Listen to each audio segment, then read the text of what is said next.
Buen día, jóvenes estudiantes del quinto año de secundaria. Les habla el profesor Juan Carlos Antonio Vilches. En esta oportunidad, profesor del curso de álgebra. Como ya todos conocemos, estamos pasando por una situación la cual requiere del apoyo de todos nosotros para poder revertirla, pues quedándonos en casa. Y es por eso que estamos compartiendo estos videos para que tú desde casa puedas seguir en este proceso de formación que todos ustedes están teniendo, que es las clases virtuales. En nuestro primer tema vamos a tocar lo que son las leyes de exponentes, vamos a definir lo que es la potenciación, también su operación inversa, la radicación y también el trabajo de algunas ecuaciones exponenciales. Así que sin más preámbulos pasamos a nuestra clase.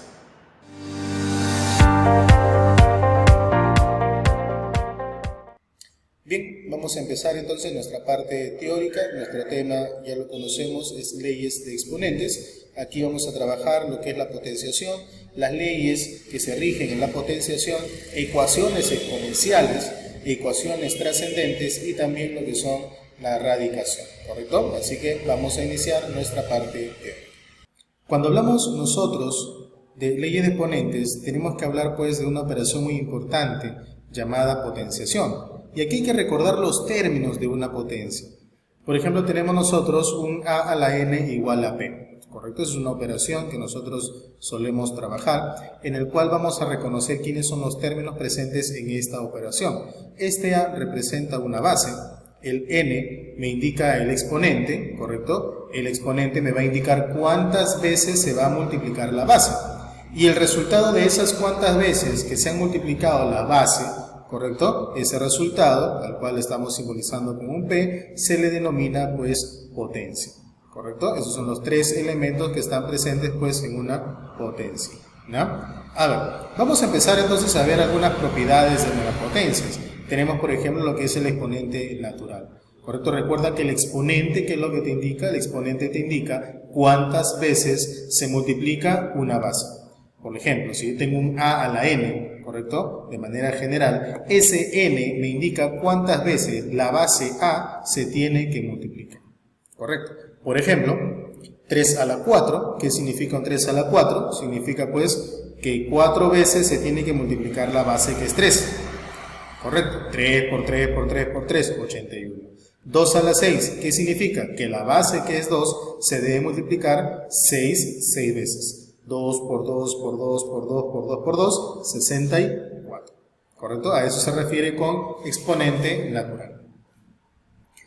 Vamos a ver ahora lo que es exponente cero. Nosotros ya conocemos que todo número elevado al exponente cero pues resulta ser 1, pero hay una excepción. ¿Correcto? No es todo número. Es todo número distinto de 0 elevado a un exponente 0 me da 1. Porque 0 a la 0 no es 1, muchachos. Correcto, ¿sí? Aquí hay que hacer una aclaración. Para que esto se cumpla, la base no puede ser 0. ¿Ya? Ejemplo, 641 a la 0 sí puede ser 1. 1782 a la 0 es 1. X a la 0 también es 1, siempre y cuando X sea distinto de 0. Exponente negativo. Esto es algo muy importante porque algunos confunden esta parte de exponentes negativos. Vamos a tener dos tipos, ¿correcto? Dos casos. Uno cuando tenemos un número entero elevado y otro cuando tengamos una fracción elevada a un exponente negativo. En el caso de lo primero, que es un número entero elevado a un exponente negativo, este número entero se invierte y te quedaría un 1 sobre a. Y ese exponente m que te queda, ¿correcto? Se eleva abajo. ¿Correcto? Ahorita vamos a dar los ejemplos. ¿Y qué pasa cuando tenemos una fracción? Cuando tenemos una fracción elevada a un exponente negativo, recuerda, este menos, ¿qué es lo que hace? Invierte. Entonces ya no es a sobre b, ahora es b sobre a. ¿Correcto? Y por lo tanto, ya el signo menos desaparece y te quedas con la potencia m, ya sin sí. Ejemplos. Por ejemplo, aquí tenemos 7 a la menos 2. Un número entero, primer caso. Entonces, ¿cómo sería esto? Se invierte el 7. 1 sobre 7, pero esa base que está en la parte inferior como denominador se eleva al exponente sin signo, 7 al cuadrado. 2 a la menos 5 se invierte y te quedaría 1 sobre 2 a la 5. ¿Y qué pasa cuando tenemos fracciones? Lo mismo. 1/3 a la menos 4 se invierte la fracción, te quedaría 3 sobre 1 a la 4. 2 quintos a la menos 7. Se invierte la fracción y nos quedaría 5 medios a la 5. ¿Correcto? Este es exponente negativo. Potencia de base 1. Es decir, cuando tengamos un 1 elevado a cualquier exponente, ¿correcto? El resultado pues siempre va a ser 1, ¿correcto? Y aquí tenemos algunos de los ejemplos. ¿Ya? Un 1 elevado a cualquier exponente va como resultado la unidad. Potencias de base 10. Estas potencias son bien sencillas. Cuando tienes una base 10 elevado a un exponente cualesquiera, el resultado es un 1 seguido de varios ceros. Ahora, la pregunta es ¿cuántos ceros? ¿Correcto? ¿Cómo sabes cuántos ceros colocar? Pues te lo va a indicar el exponente. Por ejemplo, un 10 a la n significa que está como resultado el 1 acompañado de n ceros. Ejemplo, 10 al cubo, un 1, ¿con cuántos ceros? Con 3, ahí está el exponente. 10 a la 5 es un 1, ¿con cuántos ceros? Con 5. 10 a la 7 sería un 1, ¿con cuántos ceros? Con 7. ¿Correcto? Eso es bien sencillo, lo que es potencia de base 10. Ahora vamos a ver ya algunas de las leyes, ¿correcto? 5 leyes, ¿ya? Vamos a trabajarlas aquí. Algunas de las leyes de repente ya tú las conoces, son leyes de exponentes, son casos en los cuales vamos a poder aplicar en la solución de los problemas para que justamente esa solución sea la más rápida, ¿correcto? A ver, primera ley, producto de bases iguales. Cuando tienes un producto de bases iguales, ¿qué van a pasar con los exponentes? Los exponentes se van a sumar. Si son 3, 4 o 5 bases iguales que se están multiplicando, pues sus 3, 4 o 5 exponentes se van a sumar. Ejemplo, tenemos un 3 al cuadrado por un 3 al cubo. Mira, la misma base. Ojo, esto sirve cuando tiene la misma base. ¿Qué pasa con el resultado? Se coloca la misma base, pero los exponentes se suman. Correcto, y tendríamos un 3 a la 5, 243. Siguiente ejemplo, de manera similar. Los exponentes se están sumando. ¿Qué pasa cuando tengo 3 términos? No es distinto, es lo mismo. Coloca la base y se suman los exponentes. ¿Y qué pasa si la base no la conozco y es una variable? ¿Cambia en algo? No, es prácticamente lo mismo. Coloca la base y sumas los exponentes. ¿Correcto? Esto es el producto de bases iguales. Pero también tenemos nosotros el cociente, la división de bases iguales. Cuando tienes una división de bases iguales, ya los exponentes no se van a sumar, se van ahora a restar. ¿Correcto? Ejemplo. 3 a la 9 entre 3 a la 5. Eso es 3 elevado a la resta de los exponentes. 9 menos 5, 4. ¿Correcto? 2 a la 15 entre 2 a la 10. Ahí a la base se coloca y se restan los exponentes. 2 a la 5. ¿Qué pasa cuando tienes variables? ¿Cambian algo? No, es prácticamente lo mismo. X a la 87 entre X a la 36. Coloca la base que es X, restas los exponentes. ¿Ya? Este es el cociente o división de bases iguales. Tenemos ahora la potencia de potencia. Cuando tienes una potencia de potencia, ojo, aquí debe tener esta estructura, es decir, debemos tener ahí signo de agrupación. Una cosa es cuando hay signo de agrupación, es decir, paréntesis, corchetes, llaves, y otra cosa es cuando no hay signo de agrupación. Son dos cosas totalmente distintas. La potencia de potencia se refiere cuando hay potencias seguidas de otras, pero de términos que van agrupados. En el caso que no estén agrupados, que no haya signo de agrupación, se van trabajando de arriba hacia abajo, de dos en dos, con las potencias. ¿Correcto? Efectuando las potencias. Pero vamos a centrarnos en esta parte, lo otro lo vamos a ver en la parte práctica.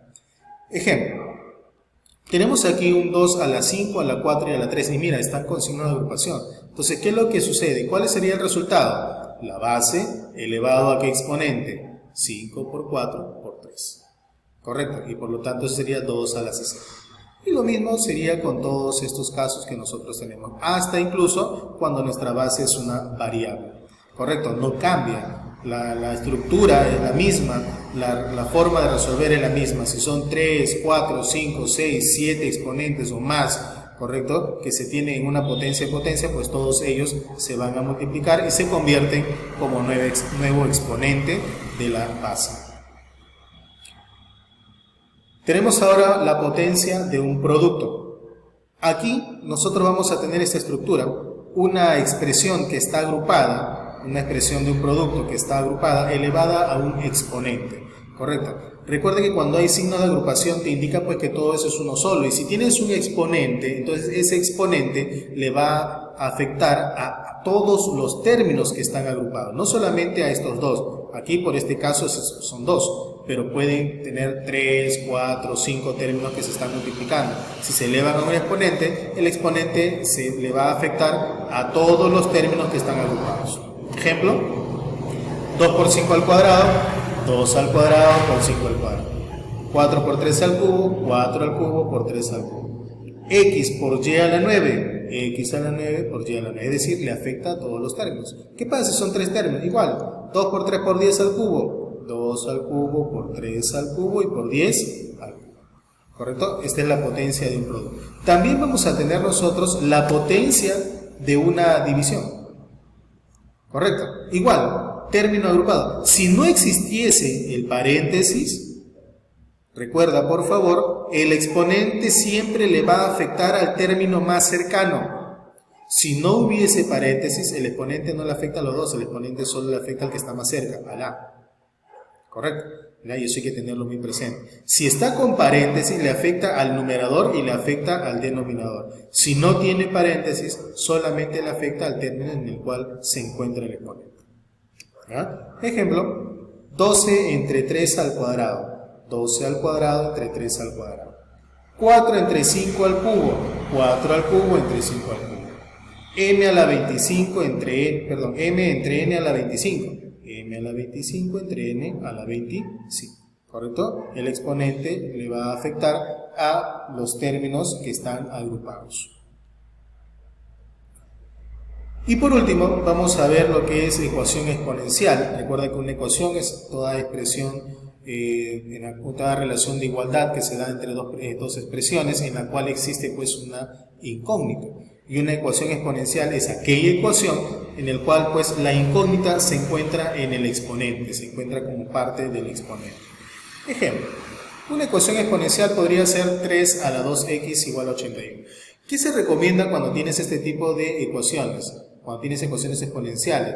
Para tú poder igualar estos dos términos, pues trata que en los dos términos te aparezca, ¿correcto? Te aparezca la misma base para que puedas realizar la igualdad. ¿Sí? Entonces, por ejemplo, mira, aquí hay una potencia de 3, pero 81 tú sabes que es una potencia de 3 porque es 3 a la 4. Entonces lo expresas como 3 a la 4. ¿Correcto? Ahora, te das cuenta que ahora sí ya se nota la igualdad, ¿no? Al menos las bases son iguales. Pero para que esos dos términos sean iguales, si las bases son iguales, pues los exponentes también deben ser iguales. 2x igual a 4. Y de aquí pues ya es fácil poder deducir cuál es el valor de x, ¿correcto? Ecuación trascendente. En este caso, las ecuaciones trascendentes son aquellas ecuaciones que no solamente tienen la incógnita en el exponente, sino que también podrían tenerlo en la base, ¿correcto? Por ejemplo, ¿no? Sea un x a la x igual a un y a la y, mira, la base y el exponente son variables, son incógnitas. Entonces, ¿qué es lo que se va a cumplir aquí? Aquí lo que se va a cumplir es que x es igual a y siempre y cuando el valor de x por y sea distinto de 0. ¿Correcto? Ahora, ¿por qué vamos a igualar x igual a y? Porque ambos miembros, ambos lados de la igualdad mantienen una misma estructura. Por lo tanto, entonces, si mantienen la misma estructura, los términos son iguales. Una observación. Un caso particular, cuando tenemos ahora una expresión con infinitos exponentes y la mayoría de todos ellos, a excepción del último, son iguales, ¿correcto? Esto tiene una propiedad. X a la X a la X a la X y así sucesivamente a la X y el último exponente distinto, n, ¿correcto? Igual a n. Es decir, cuando el último exponente y el resultado son lo mismo, ¿qué se cumple?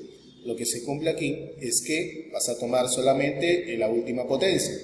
Uno antes del n es el x, entonces aquí vamos a decir que x a la n es igual a n. ¿Correcto? ¿Sí? Eso como observación. Empezamos ahora lo que es radicación.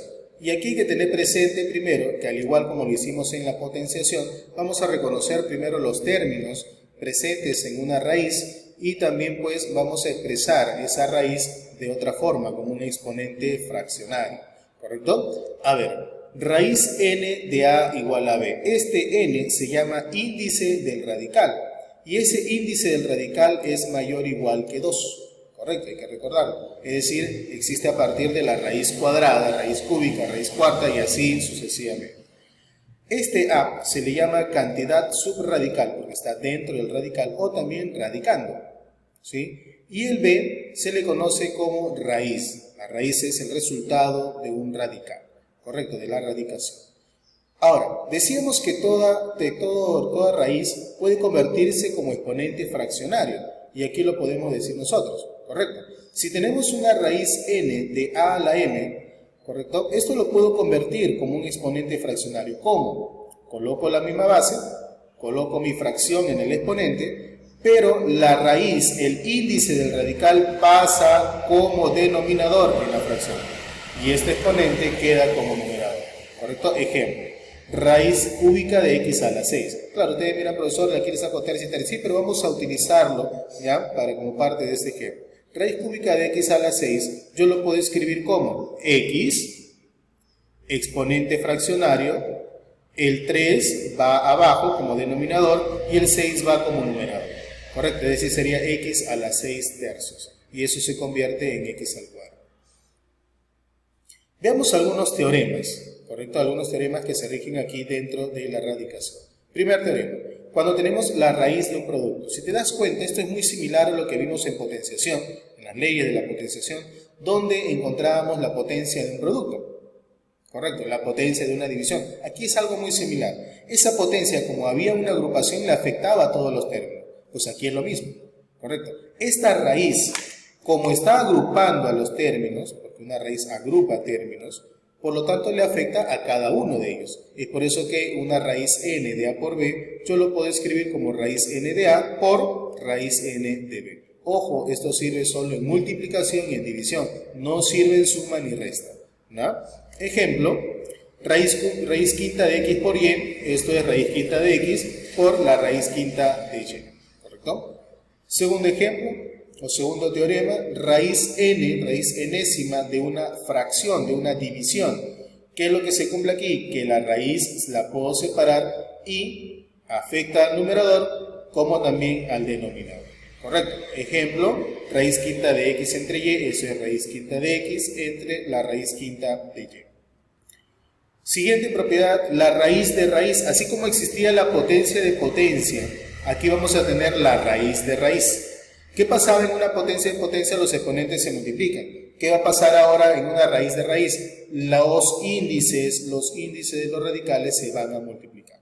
Y es por eso que tendríamos raíz nm, ¿correcto? O raíz n de raíz m de a es raíz nm de a. Ejemplo, raíz cúbica de raíz cuarta de x igual. ¿Qué vamos a hacer? Multiplicamos los índices. Raíz 12 o 3 por 4 de x.